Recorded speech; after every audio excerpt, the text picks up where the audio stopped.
go. It looks like we're going to be getting the answer pretty quick because okay, so Zeri banned away again. So G2 on blue side again. So we might just look for a similar draft. It's on Vitality to change up their draft. Let me just mute casters. It's on Vitality to change up their draft here and try and do something different. I do think they had a fairly good draft. I just don't think they executed it as well as they could. But again, we see the Nautilus, Maokai, Seraphine. Okay, Milio last banned too. Okay, so maybe they're just going to go with the Ari again. It hasn't been banned away. And I mean, okay, Karma. Now, we do have multiple flex angles on Karma. It can go top, it can go mid, it can go support. So you do have a lot of options with it. So they are more so just looking to play it out. They do take the Ezreal away again, which I really don't like this blind Ezreal because it means that they're opting to play mid top side more so, unless they take something like the Braum. But I really just don't like it because you have so many counters to it. You have Kai'Sa, you have Jinx. Like, there's a lot of different things. Aphelios is great into it again. So it's kind of risky that they're going for it. Like, I'm not too sure why they're so tunnel vision on the Ezreal. I mean, Syndra probably comes through here just to like try and get mid prio for the Wukong. But yeah, it's a little bit rough, I think. We'll see. I just don't like the massive tunnel visioning on this Ezreal. But again, we do have this Syndra Wukong 2v2, which means that Karma does have to be forced into support now, because if she isn't, then the Syndra gets too much value in mid. So now G2 should look to probably counter this mid lane with... Ooh, hovering supports here. Okay, they do go with the Lulu, so it is Karma mid into the Syndra, which it does work. I mean, so the Karma can get prio early, but as soon as Syndra gets Lost Chapter, so Syndra should probably do Lost Chapter tech here, where Sapphire start, because Karma is always going to get prio like super early into the lane because she has ultimate Q basically. So if I'm Syndra here, I want to be looking to just start Sapphire Crystal or an Amp Tome, get some power in lane like still, and then reset 3-minute mark, get Lost Chapter, TP back into lane, and then just look to try and contest some of this push. Now obviously Syndra can get her push off more frequently than what Karma can because she relies on that empowered ultimate, but we do have the Aphelios and Lulu in the bot lane, and Aphelios has double enchanter here, so very, very rough for them to really do anything into it. But I think in general, I don't know, I don't like the fact that Vitality is tunneling so hard on the Ezreal, and the Rel choice here as well. Now I do think Rel is a very good champion, but usually you wanna combine Rel with some either big mobility champions or things like the Orianna, right? Because if you take, say, the Rel with the Orianna, you get that really, really good engage most of the time. I think instead of seeing the Rel here, though, I probably would have preferred to see something like a Braum. So I think Ezreal Braum is incredibly slept on because what you can do is like Ezreal Q procs Braum passive super quick, so you can auto Q auto, and it basically instantly procs Braum's passive, so it's super, super good. So in general, I don't really like as much the tunnel on Ez, but we'll see where they go to for it. I mean, at the end of the day, it's still good value. I still like to see it.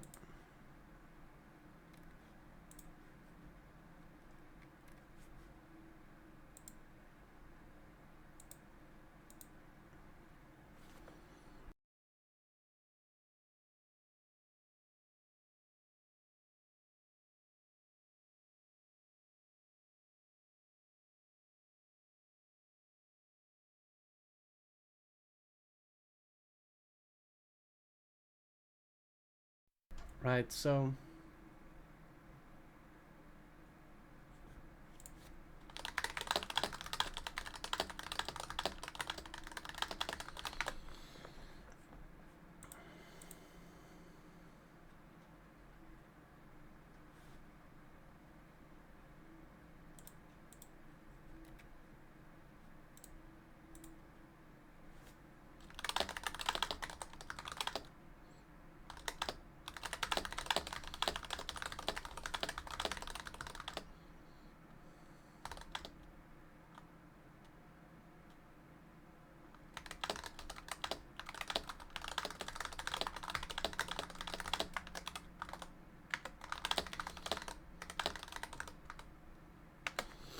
Right.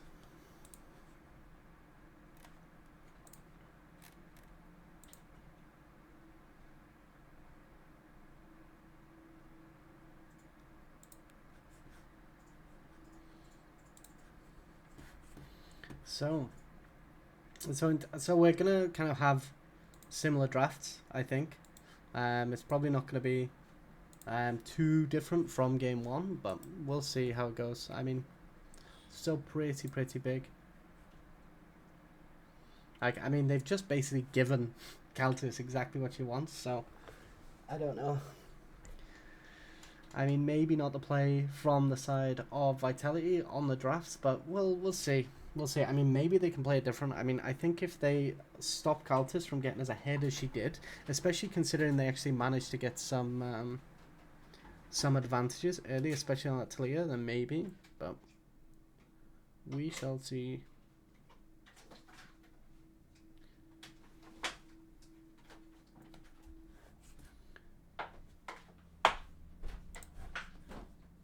Oh, that's what they're saying.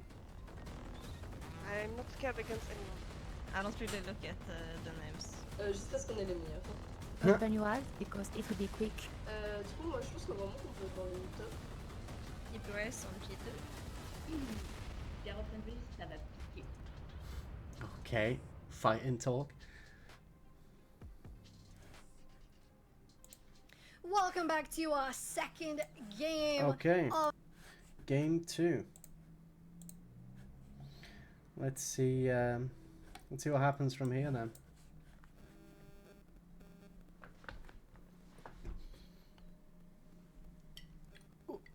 Okay. They're looking to be a lot more aggressive here early with this Karma empowered Q.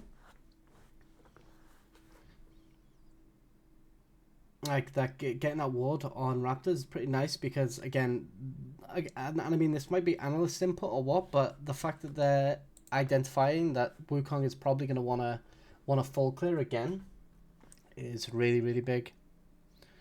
We do have a ghost coming through from Caltus, which ghost is a very greedy summoner inside of bot lane because it basically says that you are opting to not have as much of a combat summoner early, but this is a really good pull by Tifa to actually pull this wave in, but kind of she's kind of pushing it quite hard after, so it doesn't really pull back in. So again, the idea was good to maybe open up an advantage for Rek'Sai, but Rek'Sai probably just going to 3 camp here, probably blue, Gromp, and then maybe look to red, or could just take all 3 camps away. Wolves do respawn at quite a large amount of XP, so it is good to get rid of them off that first rotation as well.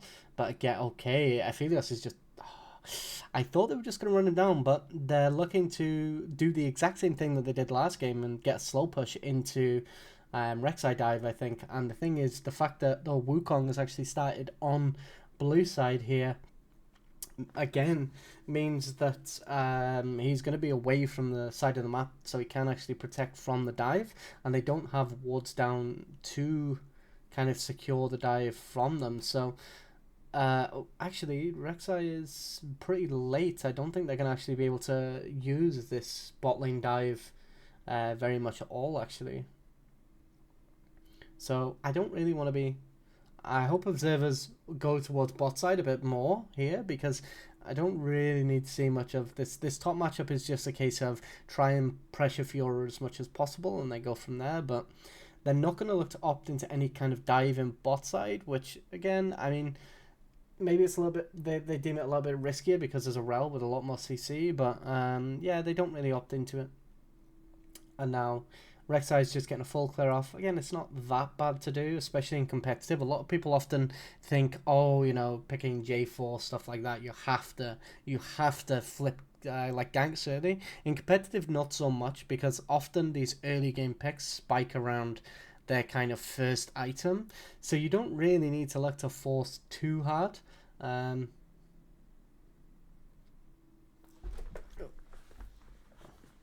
Like,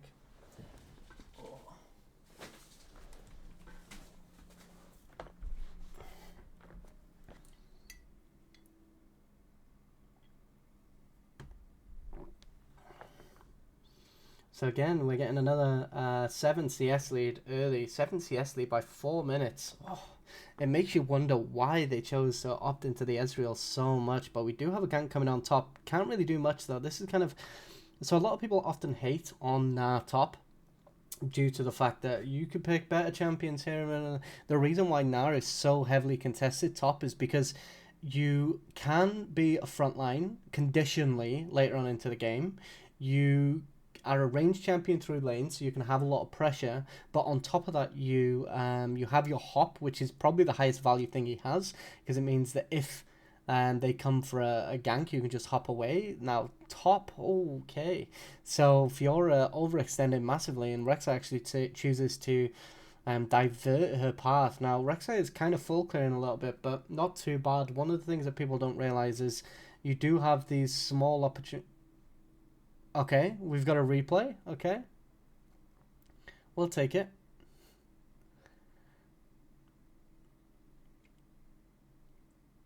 Okay, we've got the tech. We've got the replay tech. Let's go. So again, you have these windows where as full clear junglers, you can impact certain lanes. And you need to basically know those timers. And it's froze. No.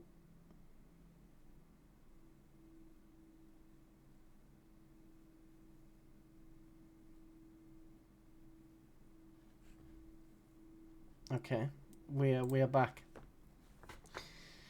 Okay, so again, like when you're looking to do these kind of full clears, you have to have these kind of windows, and as a top laner in those situations, you have to know those windows. Especially your jungler should be feeding back to you that Rek'Sai is like to full clear, especially when obviously they didn't get to see their CS, but if you don't do that, then you end up in a really kind of awkward position where you can go for an engage, and it's a super easy timer. So it just shows a slight lack of competitive, not experience, but knowledge, I suppose. Although I guess it also applies to solo queue as well, having that exact timer too. So again, G2 managed to quite comfortably just end up getting this dragon again, due to the fact that this Aphelios being so powerful over the Ezreal. Like, I really wonder why they tunneled vision so hard on it.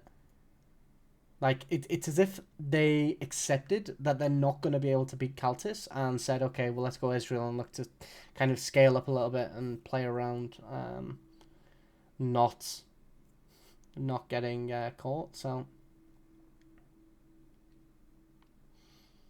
again, not too bad. I mean, they've got complete control of bot side. I mean, the CS gap, 7 minutes in, like... 17 CS lead. So again, already one kill advantage with just CS alone. So this game is probably going to go to a similar kind of state that last game did. But again, it kind of happens when you're giving people the champions that they want to play, and if somebody has decided, hey, I want to play Aphelios, then by basically just it's just a bit weird. I'm not too sure, especially when game one they showed, hey, if you go Ezreal, we will go Aphelios, and then they go, okay, let's do that again, even though it didn't really go as well. It was kind of up to Vitality to vary their draft, and I think Rel Fiora is not a good enough variation when your main goal is to shut down Kaltis and stop her from just completely running over the game. So again, not too sure, but we'll see where it goes from here. Again, so this wave isn't going to freeze, but it is going to stay here for a little bit of time.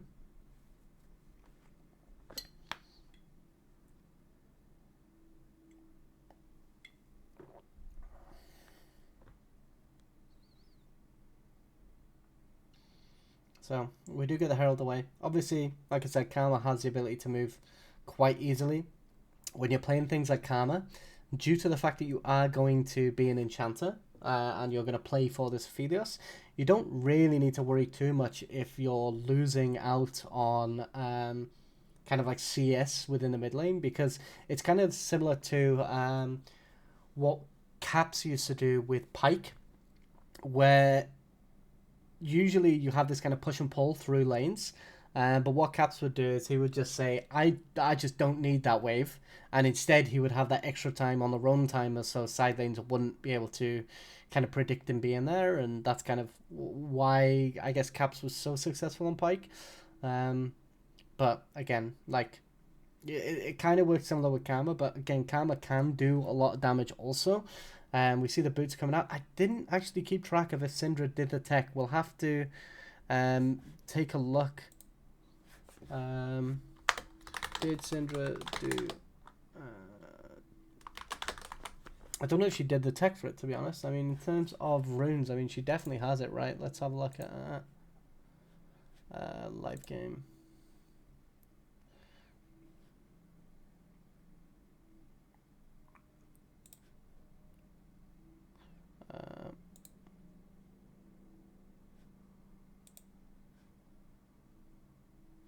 Let's have a look.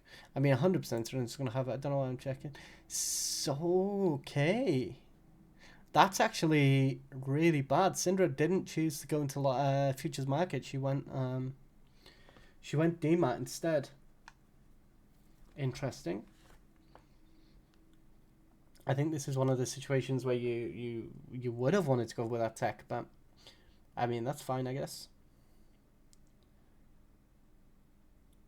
So again, Caltis very, very hugely, 23 CS up at the moment at only 10 minutes, or just over 10 minutes. We do have Unleashed TPs coming out, which means we might look to see some explosions, but in general, Rek'Sai does have this Rift Herald right now, so she will probably just look to go straight into... Oh, she's... She... Okay. Okay. Actually, Caltis... she did miss position there. Why do you think going DMAT on Syndra is bad overall, bad this game? Because in this situation, when you're playing against a Karma who wants to fight for mid prio, especially with her enhanced her ultimate Q, you can basically instead go sap. Like, you're not gonna kill Karma early, and she's probably not gonna get the opportunity to kill you either because you're long range on Syndra with your Q. So instead, what you look to do is just Sapphire Crystal, no potion, futures market, and then reset 3 minutes for Lost Chapter. Come back with TP, and then you have more tools to actually manipulate the wave because you have more mana than what you do from Dematerializer. Yeah, they're very winning. I mean, look at Calta's CS. Like, yeah, there's just again another huge CS lead. Now Rek'Sai is just farming throughout this game. To be honest, she's just been farming on repeat, but it doesn't really matter as much because they're just falling behind so much. So one of the things that I often see junglers do is they don't realize when they are allowed to farm. Whereas this game, like, all her lanes are completely fine. There's nothing that anybody can do in these lanes. Like, Syndra isn't going to kill Karma, Fiora isn't going to kill Gnar, Israel Rel is not going to kill Aphelios Luna. Okay, solo kill in the top lane. I wish observers would have looked over that, to be honest. That was one of the exact reasons why you go Gnar, right? But yeah, like, you end up in these kind of positions where like, no lane needs Rek'Sai to win their lane, and she's not playing the 2v2, so she can opt into just farming, get to her items, and then just go nuts. She's going to go with Stride Black Cleaver tech again. Obviously, Black Cleaver is just going to give more value to the Aphelios when they're playing those front-to-back fights, but this game as well, they don't have a front line for Aphelios to play into, because they opted to go with the Fiora over the Cassante, so again, quite rough in general, due to the fact that, I mean, Aphelios is just going to absolutely melt everybody in this game. So yeah, kind of a bit concerning for the side of Vitality B at this point. I mean, G2 have a much well, they're snowballing much harder, and it feels like they haven't varied. Oh, no way. The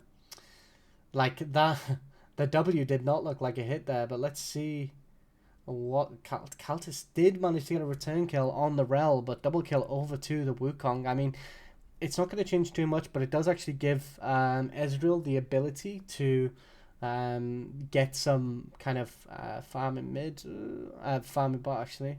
Okay, nice little pick by the Rek'Sai though, not bad at all. But like I was saying, it gives Ezreal the ability to actually make up some of this gold deficit from CS that he has missed. Okay, Nah does get it. Okay, another solo kill in the top lane for Nah over Fiora. Now, again, Nah is another user that can use Trinity Force as well, which is really, really good. So, let's see. Kaltis making up some of that gold that she lost from going for the Krugs. Oh, yeah.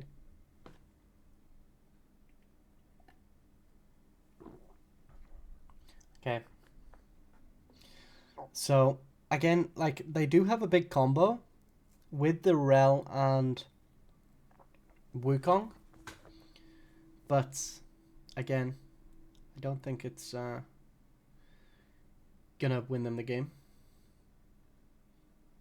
They are managing to get pressure onto this Herald though, which, I mean, bot are just saying, why does it matter? We're just going to push the tower instead. They are going to maybe get the ability to just keep pushing harder as well. And Ezreal is... Okay, they're actually just going to get reset off. I don't know how much gold Kaltis has on her currently. We will soon see when she purchases though. Okay, not bad. So again, she's getting very close to her Gale Force. Unfortunately, she didn't manage to get BF Sword, which again, it's the main kind of item that you want to go with, and it's one of the reasons why a lot of people are. I forgot what I was going to say. Whoops, I got distracted. Oh yeah, that's what I was going to say. It's one of the reasons why people are opting more into a Stormraiser first. Because with items building out of a BF now, it's super difficult to actually reset for a BF now. Anybody that played the game with previous items, so Season 7, Season 8, what you would do is it would be a case of the first ADC that got to their BF sword and got that reset off was good. So what you could actually do to cheese wins is you could literally just shut the enemy ADC down before they managed to get the goal for their BF, and then they'd have a really awkward back timer and you could continuously stop them getting BF gold. But a little bit of a pick here. There is a cone up available, so it doesn't really matter too much, but we are looking at, I think, an Infernal Soul. So again, my opinion, probably the best soul in the game at the moment. The additional damage that you get just means that team fights are significantly easier. I mean, actually, Hex Soul is extremely good as well. But the thing that I don't like as much about Hex Soul is, Sheena's just popping off this game. She's just had enough. Like, she just wants to have a quick game, go home, I guess. But, well, I mean, she's already home, but... yeah, just really just pushing this down now. Again, Aphelios massive too. She's actually huge though as well. She's picked up this Phage. So really good. So in general, like they just look like they're in complete control. What is with this? Why is G2 it just said that they were on 40, now down to 26. What's going on here? What's going on with this gold advantage? But yeah, so I actually think, I mean, Rek'Sai with a Phage, I mean, opting to go into a Sterak's Gauge, I guess, to just offset a massive amount of the Syndra damage.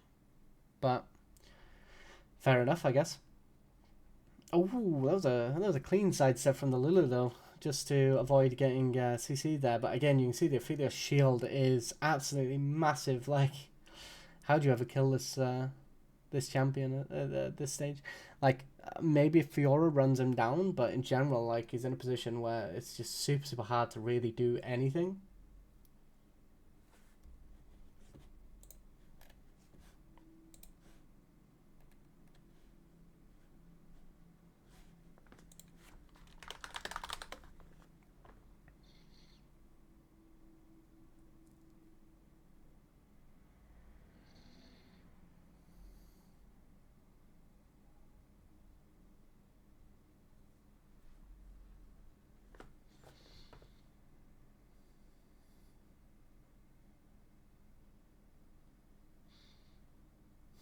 He done is shaking. Wait, how come? What? Because of Rek'Sai Sterax or what?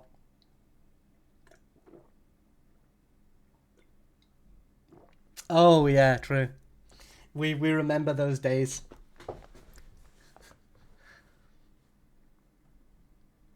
Outing your own players on Twitter for taking phage SMH. I forgot about that entirely, to be honest. I mean, he done amazing for himself though, getting into LEC. Like, even though he didn't get as much of a chance to show what he can do. Like, even getting in there, like, super impressive. Especially one of the youngest to ever do it. Like, obviously, really, really impressive.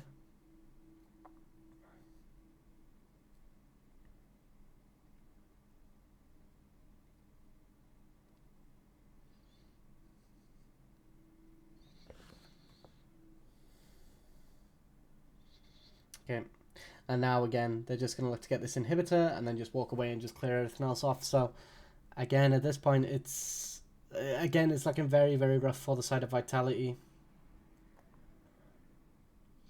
Is Surtus still in LEC? I don't think so. I think he's in Prime League. Oh, no. No, he is. Yeah, he's on SK. Yeah, no. Like, oh, yeah, SK.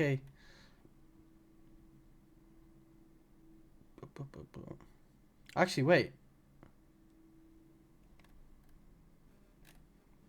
Yeah. You guys did me like that. Wait, what do you mean? Yeah, he is still there. I don't know. I didn't actually get a chance to watch much of LEC this time round. I watched like a little bit of the final Mad Lions run, but I didn't get as much chance just because I was super busy. Okay, we have a 10k gold lead as well again. Okay, like at this point the Rek'Sai is so big she can just use ultimate to get in and just cause some disruption. But again, that shield, okay, Karma shield is disgusting. The thing is, at this point, the way their team composition works, there's just no real opening for the side of Vitality to get on top of Aphelios. And even if they do, like, Rek'Sai is going to kill their entire team. So it's looking a little bit doomed. 10k advantage at 21 minutes. This was a little bit of a stomp. I mean, not as big as it was on the first game, but again, Baron Nasharova, you might have delay. Are you not just watching it through the stream? Okay, Fiora is in the backline now. Does manage to get a shutdown on the Nara, but I don't think it really matters. So that's positioning, that spacing was so amazing. The whole thing that enabled that kind of spacing there was purely just from the Karma movement speed. So really, really good.